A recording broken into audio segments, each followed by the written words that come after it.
ایک تھی مانو بلی جو کسی کی چہیتی یا لاڈلی نہ تھی۔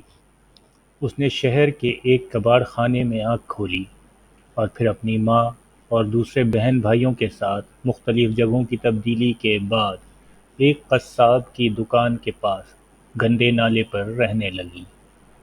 وہ ذرا بڑی ہوئی تو ایک دن اس کی بہن رانو بلی کو ایک بہت پیاری سی بچی ایک گاڑی میں بٹھا کر لے گئی، اور اس کا بھائی شانی بلہ ایک خونخوار کتے کے ہاتھوں دنیا سے رخصت ہو گیا۔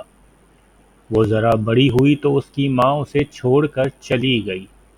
مانو بلی کئی بار اپنی ماں کے پاس گئی کہ شاید اسے پہچان لے، لیکن وہ اسے ہمیشہ اجنبی بن کر ملتی اور مار پیٹ کر بھگا دیتی۔ مانو بلی نے بھی ہمیں آہستہ آہستہ اپنی ماں کو بھلا دیا اور یوں ہی گلیوں میں آوارہ پھرنے لگی۔ ایک دن اچانک اس نے اپنی بہن رانو بلی کو دیکھا جو ایک بہت بڑے سے لان میں گھاس پر بیٹھی دودھ پی رہی تھی۔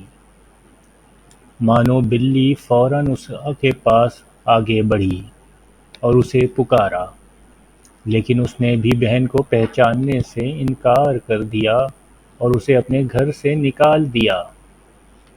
مانو بلی کا دل ٹوٹ گیا۔ وہ باہر نکلی تو ایک نہایت گندے بچے نے نشانہ لے کر ایک پتھر اسے دے مارا۔ پتھر اس کی ٹانگ پر لگا اور وہ لنگڑا کر گر پڑی۔ بچے کے ساتھی اس کے اس سنہری کارنامے پر قہقہے لگانے لگے۔ مانو بلی بڑی مشکل سے اٹھی اور اپنی زخمی ٹانگ کے ساتھ بھاگ کھڑی ہوئی کہ کہیں باقی بچے بھی پتھر لے کر اس پر اپنا نشانہ نہ آزمانے لگیں۔ اسے انسانوں پر بہت غصہ آیا کہ وہ کس دیدہ دلیری سے ہم معصوم جانوروں پر ظلم کرتے ہیں اور انہیں کوئی کچھ نہیں کہتا۔ وہ اپنی زخمی ٹانگ کے ساتھ ایک گھر میں داخل ہوئی تو وہاں ایک مہربان بچے سے اس کا واسطہ پڑا۔ بچے کو اس کی حالت پر بہت ترس آیا۔ کچھ دیر بعد وہ اس کے لیے ایک پیالے میں دودھ لے آیا۔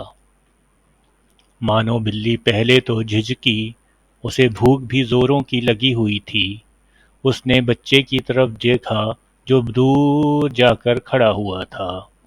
مانو بلی نے تھوڑا سا دودھ پیا تو اس کی بھوک اور زیادہ جاگ اٹھی۔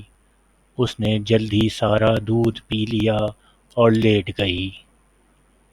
بچہ اسے پچکارتا ہوا آگے بڑھا اور بڑے مہربان ہاتھوں سے اس کی ٹانگ ٹٹولی جو زخمی تھی۔ پھر وہ اندر چلا گیا تو مانو بلی نے بھاگنے کا سوچا، مگر اپنے اس نئے مہربان دوست کو چھوڑنے کو اس کا جی نہ چاہا۔ آخر بچہ آیا تو اس کے ہاتھ میں مرہم پٹی تھی۔ مرہم پٹی ہونے کے بعد مانو بلی کو کچھ سکون ہوا تو وہ سو گئی۔ اگلے دن بچہ اسے اپنے گھر کے اندر لے گیا۔ اس کے والدین بھی مانو بلی کو مہربان اور اچھے معلوم ہوئے، چنانچہ جلد ہی وہ اس گھر میں گھر کے ایک فرد کی طرح رہنے لگی۔ مہربان بچہ اسے لے کر باہر جاتا، اس کے لیے اس کی پسندیدہ غذائیں لاتا، اسے صاف ستھرا رکھتا۔ مانو بلی کا دل وہاں لگ گیا تھا۔ ان سب کی مہربانیوں کا صلہ اس نے یہ دیا کہ اس گھر میں سے تمام چوہوں کو گھر چھوڑنے پر مجبور کر دیا۔ لال بیگ اور دوسرے کیڑے مکوڑے بھی اس نے ختم کر ڈالے۔ جب وہ آئی تھی چوہوں کی جان پر بنی ہوئی تھی، ان کا کوئی حربہ کامیاب نہ ہوتا۔ مانو بلی جھٹ انہیں پکڑ لیتی اور کھا جاتی۔ اچھا کھانا، آرام اور سب کی توجہ ملنے لگی تو مانو بلی آہستہ آہستہ کام چور ہونے لگی۔ کھا پی کر وہ سارا دن اور رات سوتی رہتی۔ اکثر چوری چھپے دودھ بھی پی لیتی، کبھی دوسری چیزیں بھی چپکے سے ہڑپ کر جاتی۔ زیادہ کھانے کی وجہ سے مانو بلی بہت موٹی ہو گئی۔ چلنا پھرنا اس کے لیے دوبھر ہو گیا۔ ایک روز چوہوں نے باورچی خانے پر ہلہ بولا تو مانو بلی ان کے پیچھے دوڑی، مگر جلد ہی تھک گئی۔ چوہے بھی مانو بلی کی کمزوری جان گئے تھے، وہ ہر روز ادھر ادھر پھرتے اور مانو بلی انہیں پکڑ نہ پاتی کیونکہ وہ بہت موٹی ہو گئی تھی۔ دوڑنے سے اس کا سانس پھول جاتا اور وہ تھک جاتی۔ ایک دن اس نے گھر والوں کو کہتے سنا کہ مانو بلی کو واپس چھوڑ دینا چاہیے کیونکہ یہ کسی کام کی نہیں رہی۔ اتنا سن کر اس کے ہوش ہی اڑ گئے۔